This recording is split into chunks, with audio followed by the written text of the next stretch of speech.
아브라함이 가나안에 온 지 10년 때입니다. 그때까지 하나님은 자녀를 주지 않았습니다.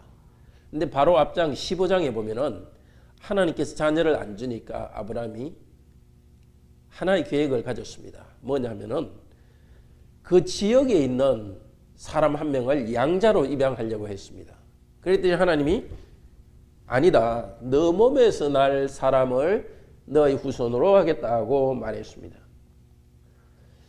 자,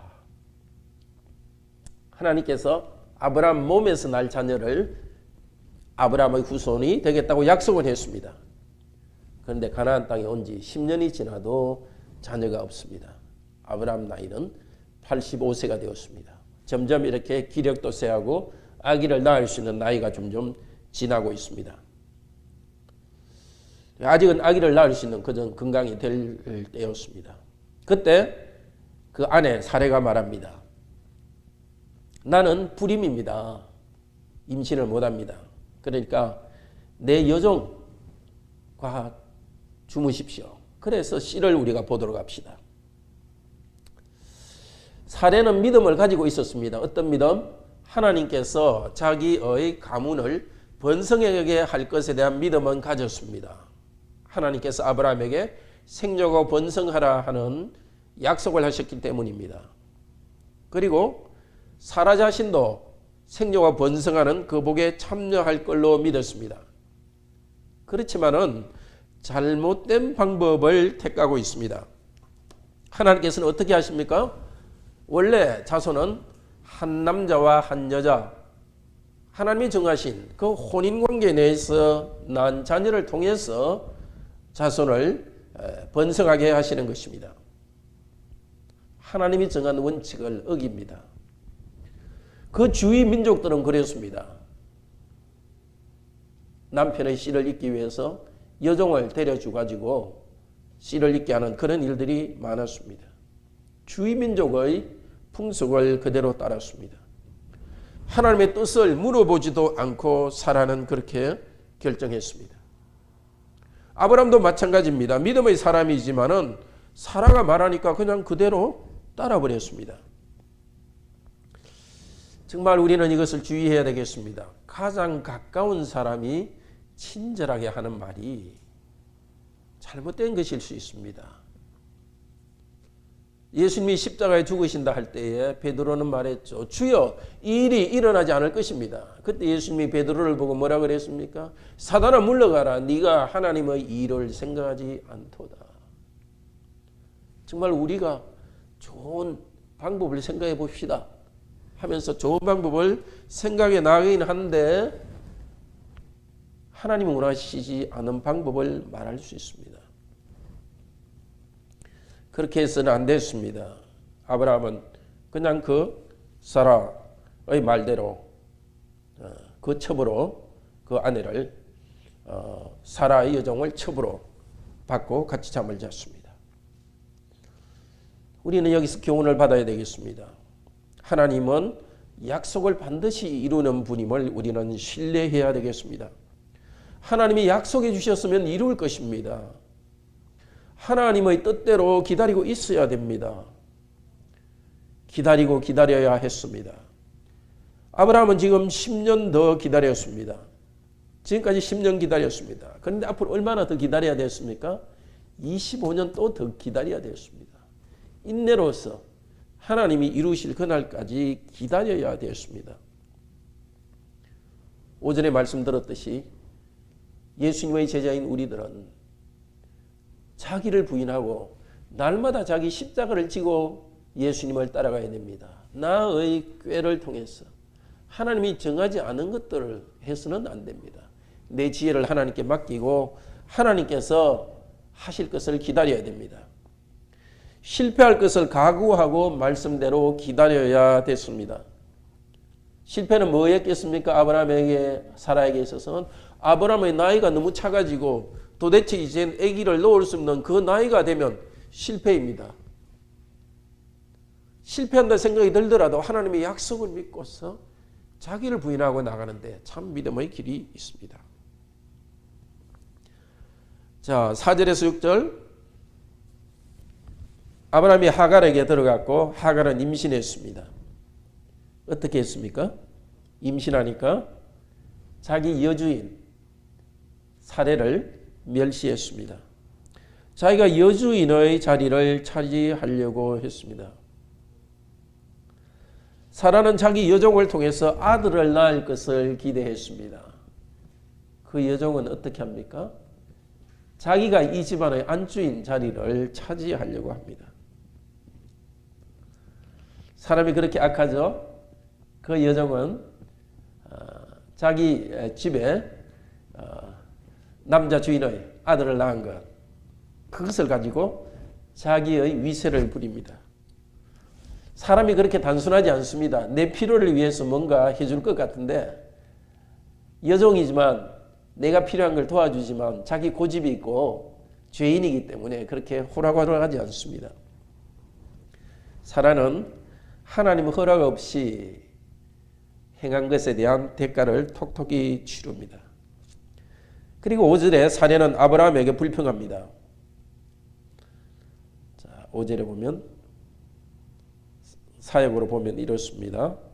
나의 받는 봉변은 당신에게, 바로 내가 나의 여종을 당신의 품에 주었는데 그녀는 자신이 임신했음을 보고 나를 가볍게 여깁니다. 당신과 나 사이에 하나님 여호와께서 판단하시기를 원합니다. 우리 그 개역 개정 성경에는 내가 받는 모욕은 당신이 받아야 옳습니다. 이 모욕이라는 것은 원래 하마스라고 굉장히 강한 것입니다. 어떤 강한 사람이 약한 사람을 억압하는 것입니다. 사라는 그 정도로 고통스러웠습니다. 더 자기 여종이 마치 더 힘센 사람인 것처럼 자기를 억압했습니다. 우리나라에도 그런 일이 종종 있지 않았습니까? 아기를 못 놓는 집에 어떤 사람이 첩을 내려서 아기를 놓으면 완전히 그냥 아기 낳은 첩이 위세를 부르고 아기 못 낳은 사람은 그냥 길을 못 펴고 살아갑니다.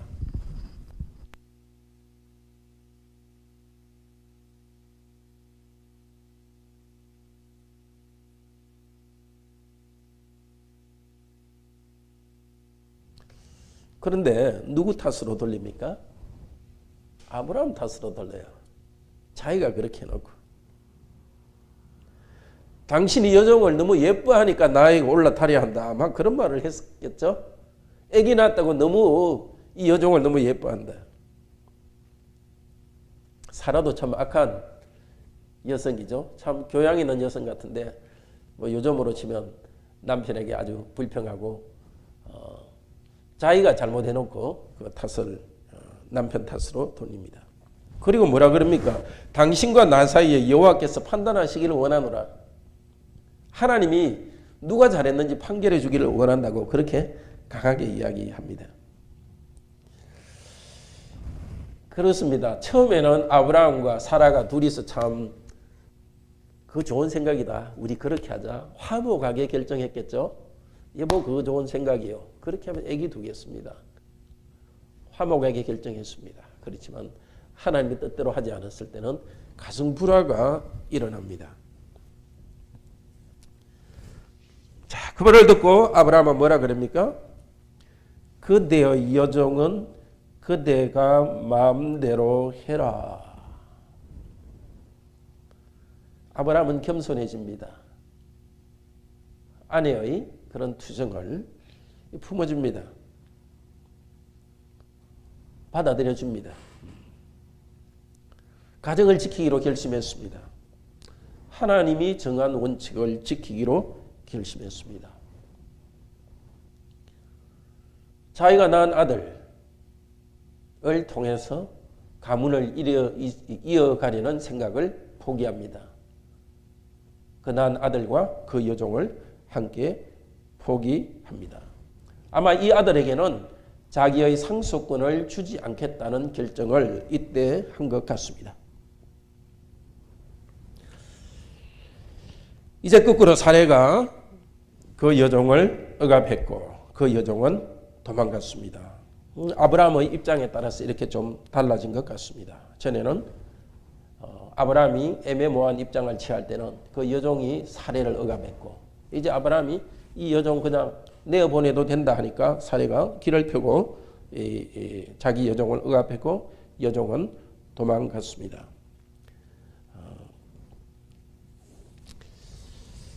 자, 우리는 이 말씀을 통해서 정말 우리 삶에 대해서 잘 배워야 되겠습니다.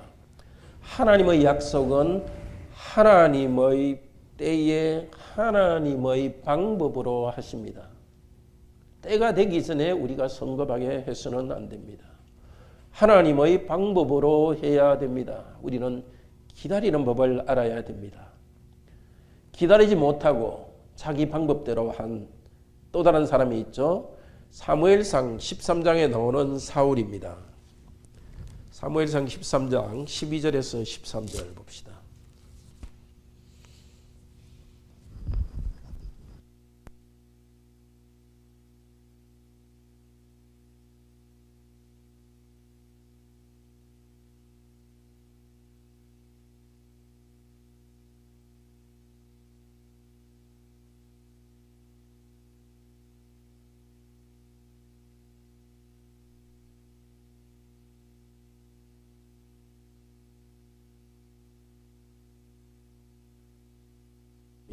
사무엘은 사울 왕이여 기다리십시오. 제가 와서 하나님의 은혜를 간구하는 제사를 드리겠습니다 하고 기다리라 그랬습니다.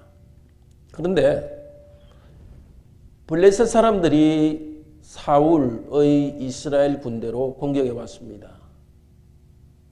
그런데 사무엘은 계속 오지 않습니다. 적들은 쳐들어오는데 사무엘은 오지 않습니다. 사울왕은 어떻게 했죠? 9절에 보면 번제와 화목제물을 이리로 가져오라 하고 자기가 제사를 드렸습니다. 왕은 제사 드리는 권한이 없습니다. 기다리지 못하고 잘못된 방법으로 하셨습니다. 바로 그때 제사가 끝나자마자 사무엘이 왔습니다. 자, 사무엘이 도대체 왕이 뭘 했습니까? 이게 뭡니까? 12절에 뭐라 그럽니까? 11절 12절에 백성은 흩어지고 있고 당신은 정한 날에 오지 않고 블레셋 사람은 공격해서 오고 있는데 그래서 내가 여호와께 은혜를 간구해야 되겠다 하고 부득이하여 번제를 드렸습니다. 여호와께 은혜를 간구하려는 그 마음은 옳습니다. 그렇지만 기다리지 않는 것, 하나님의 방법대로 하지 않는 것은 여호와께 은혜를 간구하는 것이 아닙니다. 사람의 종교 감정, 마음을 그냥 편하게 해주는 것입니다. 하나님의 나는 어떻게 할 수 없습니다. 오직 하나님께서 은혜를 베풀어 주십시오. 그렇게 하는 자세는 이렇게 성급하게 해서는 안 됩니다. 그냥 멸망하는 것 같아도 눈 쫙 감고 사무엘을 기다려야 됐고 하나님의 방법이 이루어지기를 기다려야 됐습니다. 자기의 합리적인 생각을 부인해야 됩니다. 자기를 부인해야 됐습니다. 그러니까 사무엘이 뭐라 그럽니까? 13절 같이 읽읍시다. 13절 사무엘이 사울에게 이르되 왕이 망령되게 행하였도다. 왕이 왕의 하나님 여호와께서 왕에게 내린 명령을 지키지 아니하였도다. 그리하였다면 여호와께서 이스라엘 위에 왕의 나라를 영원히 세우실 것이오늘.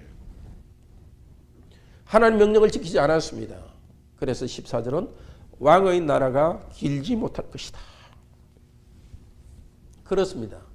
사람의 생각이 이렇게 하면 좋겠다 해서 하면은 마음은 편합니다. 뭔가 된 것 같습니다. 그러나 실제로는 복을 받지 못하고 오히려 불행을 당하게 됩니다. 바로 지금 아브라함과 사라가 당한 이 경우지 않습니까? 두 사람이 아주 화목하게 동의했습니다. 자, 이렇게 하면은 자손을 당장 얻을 것 같습니다. 또 실제 여종을 주었으니까 금방 임신되었습니다. 정말 모든 게 잘 돼가는 것 같습니다. 그러나 잘 돼가는 게 아닙니다. 잘 돼 간다고 생각하는 그 순간 문제가 생겼습니다. 부부 불화가 생기고 문제가 생겼습니다. 오늘 우리는 이 말씀 통해서 정말 하나님의 말씀에 순종하는 지혜를 배워야 되겠습니다. 말씀을 어기면서 행한 지혜는 결국 자신에게 고통만 줍니다. 가정에 고통만 주고 기대한 그런 좋은 결과도 내지 않습니다. 자, 이것이 아브라함의 믿음의 조상 아브라함이었습니다. 근데 하나님께서 이 아브라함에 대해서 뭐라고 이야기하시는지, 아브라함의 이런 삶을 걸어간 아브라함의 인생을 어떻게 평가하는지를 한번 봅시다. 로마서 4장 19절에서 23절입니다.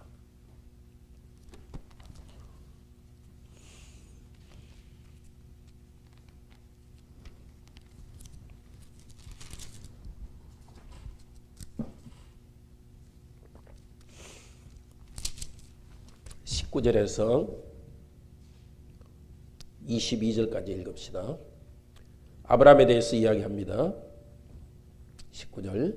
그가 백세나 되어 자기 몸이 죽은 것 같고 사라의 태가 죽은 것 같음을 알고도 믿음이 약하여지지 아니하고 믿음이 없어서 하나님의 약속을 의심하지 않고 믿음으로 견고하여져서 하나님께 영광을 돌리며 약속하신 그것을 또한 능히 이루실 줄을 확신하였으니 그러므로 이것이 그에게 의로 여겨졌느니라. 이런 실패와 고통을 통해서 아브라함은 믿음의 사람으로 다듬어져 갔습니다. 우리도 아브라함처럼 이런 실패를 종종 합니다. 정말 하나님의 말씀대로 하는 것이 아니라 그냥 내 꾀를 가지고 내 지혜대로 해버립니다. 하나님의 때를 기다리지 않고 그렇게 합니다. 그러나 그런 우리를 하나님께서는 계속 우리를 인도하실 것입니다. 아브라함처럼 아브라함과 하나님께서 동행하셨듯이 우리와 동행하시면서 자꾸 가르쳐 주실 것입니다. 자기를 부인하라. 그리고 날마다 제 십자가를 지고 나를 따르라. 순간순간 그렇게 나아갈 때 참 우리 안에 있던 자기 중심성, 자기 야망, 자기 지혜는 점점 없어지고 오직 예수 그리스도의 제자다운 그런 담력을 가지고 그리스도께 주신 사명을 다하게 될 것입니다. 우리 함께 찬양합시다. 269장입니다.